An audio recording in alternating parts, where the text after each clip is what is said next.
Our next inductee, definitely a critical thinker. She was also a basketball star. Fired up, Hubbard Tigers, fired up. Delores Harmon, primarily a defensive player, but she could do it all. She earned a basketball scholarship to Fort Valley State University, finished with degrees in mathematics and physics. Used those to go on to work for the Apollo and Friendship capsules as a space analyst for McDonnell Douglas.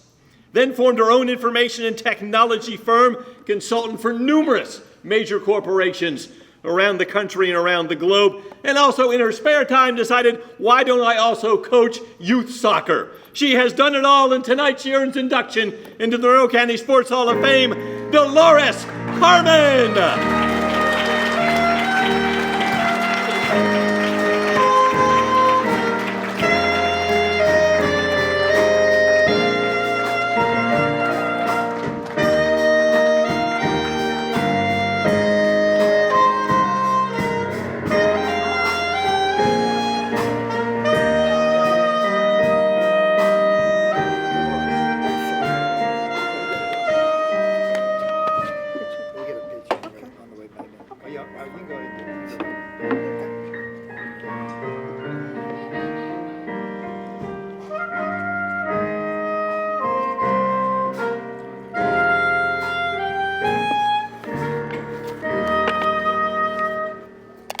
Excuse me, guys, I'm not 91 yet, but I just had an operation less than 2 months ago on my back.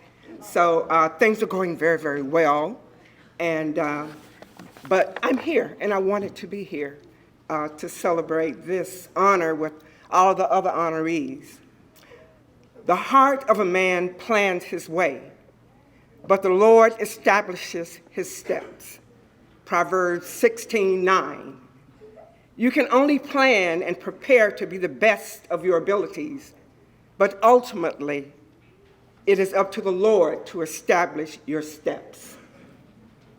I would like to thank the Forsyth Monroe County Sports Hall of Fame Selection Committee for my selection as an inductee in the Sports Hall of Fame. I do consider it an honor. Also, thanks to the late Marcus Whitehead for the nomination and relentless pursuit to say, Delores, just write it up, just write it up. In his hospital room, it was Delores, just go write it up, write it up. And then when he passed, Herbert called, picked up the mantle, and went and passed the nomination in. Our history makes us who we are and why we are the way we are. I am so pleased with what the Forsyth Monroe County Sports Hall of Fame is doing here in highlighting athletes in many ways might have never been known or would have been forgotten. So this is a way, not many communities do this. This is phenomenal. And I see that a lot of communities try and emulate some of the things that Monroe County does. And I am so proud of Monroe County. I live in Atlanta, but I am so proud of what you guys are doing here. Black history must be told. I am a historian. I might be a mathematician. I love numbers, but I'm a historian, a critical thinker. And a lot of things that I do, I write. I read a lot. So I do a lot of things like that. I never knew there were other black mathematicians in the space program until the movie Hidden Figures came out. In high school at Hubbard, advanced mathematics was not taught.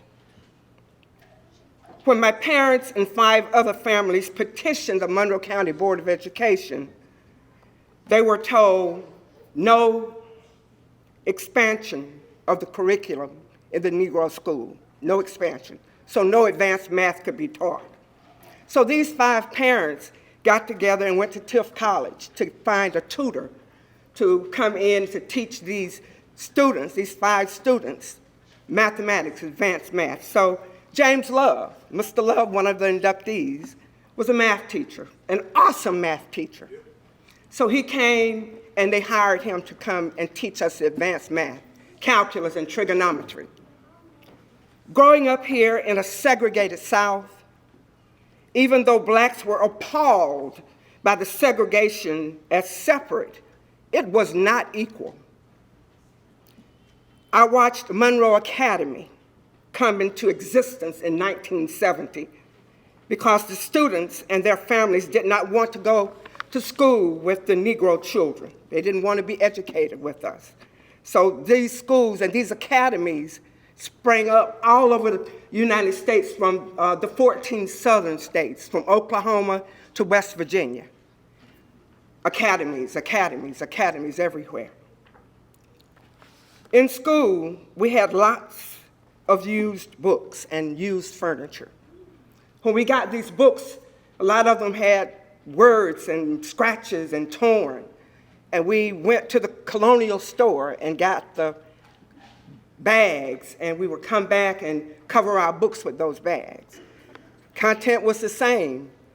Math, no matter what you are, what color you are, what ethnic you are, the numbers are numbers no matter where you go. So it didn't change for me. We had to cover these books with these paper bags. And in 1955, the Hubbard School Gymnasium burned down. It was not until 1963, 8 years later, that the Negro Gym was built at Hubbard School. Noting the separate but unequal gave the Negro child a better perspective as to who we were and who we could be. I was always encouraged by my family, my teacher, and the community. I was a reader, a writer, a speaker, inquisitive, an independent thinker, and I had a head for numbers. Had no idea where numbers could take me, nor the mastering of a slide rule. This is a slide rule. This is what I use as a calculator. They didn't have, these kids now use calculators. I use this. I use this at McDonnell Douglas, working on the space capsule. McDonnell Douglas is an aeronautical company, and again, I worked as a mathematician calculating for the NASA Apollo and Friendship space program. I had a top secret clearance. In 1963, when the new Hubbard Gymnasium was built, Forsyth, Monroe County was the talk of the region. Everybody wanted to come and play with us because we had this magnificent, beautiful gym. I had been playing basketball with my brother, James Henry, and cousins, including several of your past honorees. Frank Redding, my first cousin. Jimmy Watts. Alvin Toll was a little tank. He played with us, but he was little and he was a strong tank. He and his brother Emmanuel, and coached by J.P. Evans. My brother and I had a basketball goal at home, and we played challenge games across the community. We were Barnesville Road, and we played Belltown, and we played Blunt Hill. And they called it the Hill because Culloden Road and Blunt Hill played together. Had to have someone to help beat Frank Redding and all of us. But I was the only girl on the team, so they allowed me to play on the team. So consequently, when the school, the gymnasium opened in 1963, I was a tank. You know, nobody could stop me because I had been playing with the boys. Then they told me I had to play with the girls. So that was all right with me because now I'm a real defensive tank. So all went well. I also ran track, and I ran the 200 meters and the 4x4 relay. So Miss Barkley, wherever you are in here, you're my cousin, following in your footsteps, girl. Go for it. My parents, James Son Moore, worked at Warner Robins Air Force Base as an aircraft jet mechanic. He was a bondsman and a bailiff. My mom, Mary Moore, was the Hubbard School cafeteria manager. In my youth, I chose to sit at the feet of my ancestors. I chose to ask questions and write the answers down. I chose to take pictures. My mother bought me a Brownie camera when I was 11 years old.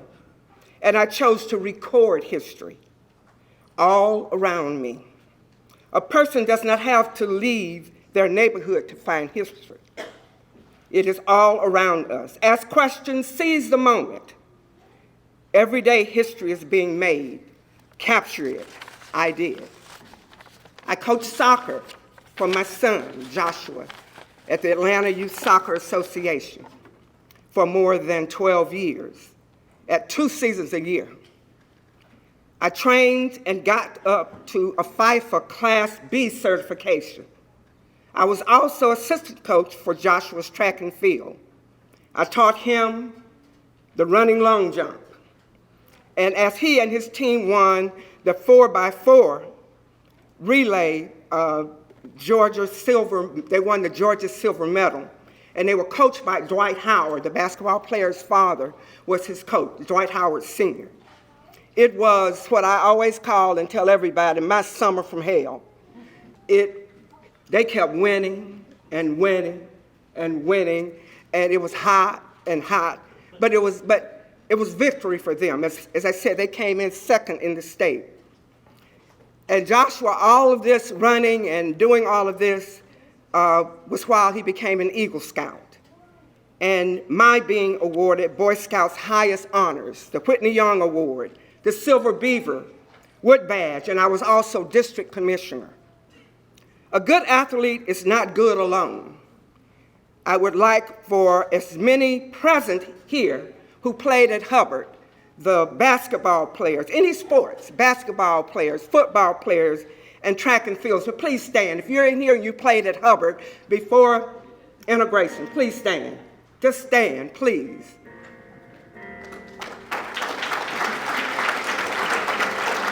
Thank you. Between Hubbard School and the State Teachers and Agricultural College, we have hundreds and hundreds of outstanding, gifted, and talented alumni. Doctors, lawyers, educators, activists, entrepreneurs, all having walked the sacred halls of old Hubbard High School. I have been the historian for the Hubbard Alumni Association for 32 years. I have written and collected history of Negro education in Monroe County from the first Negro school in 1868 until the last Negro school in 1970.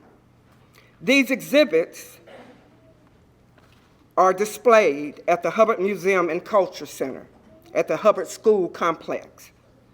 There will be an open house tonight for any of you here who would like to go, who are visiting and want to make sure that you see some of the exhibits that we have there. Again, tonight we're just going to go by and have an open house.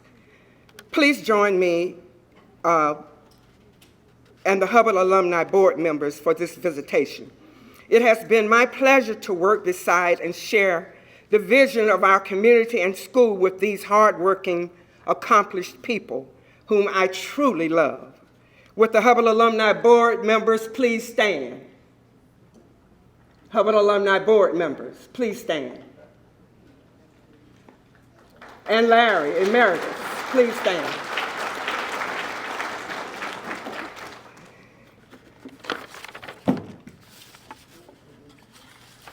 I would like to thank my family and friends for coming tonight, especially my son, Joshua, who tried to get here from Tifton tonight. Traffic. And my daughter, Sierra, who's in the Navy in Maryland. She came down on Thursday. And my cousin and my best friend, Dr. Gloria Singleton Gaston is here from Atlanta.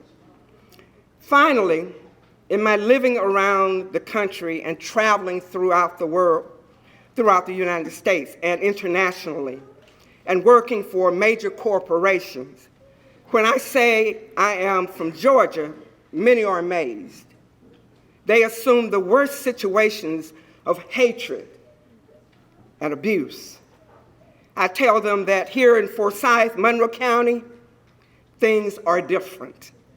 It was a wonderful place to grow up, inclusive, progressive, and I am proud to be a Forsythian. One quick story I wanted to share with you about an experience to show Forsyth progressiveness. And at the time, we here in the community didn't realize how progressive we were. In 1964, Monroe County had 7 Negro households were given integration vouchers to integrate the public schools. It was a trial run. I have no idea how these households were selected, but 7 were selected. 8 Negro children went to the schools, but 7 were selected, households. My household was selected for me to attend Mary Person. I refused. My parents felt I did not have the temperament to do so. So they sent my brother, Harold Moore. Frank Redding's household was selected. His sister Patricia went in his stead. David and Oretha Sewell's household was selected. Their son, Alvin Sewell, went. My senior year, and this is where the progression comes, my senior year in college, I changed my major from pure mathematics to math education. And in the winter quarter of 1970, did my student teaching in Perry, Georgia, at the segregated Black Houston High School. And a lot of you might have heard on the news about them winning the state championship. I think Denise Roberts had specials on 60 Minutes and on ABC about they never got there until 2021, got their championship awards. But I changed, after changing my major, and I went to Houston High School. Within 2 weeks of being there at Houston High School, all of Houston County was segregated.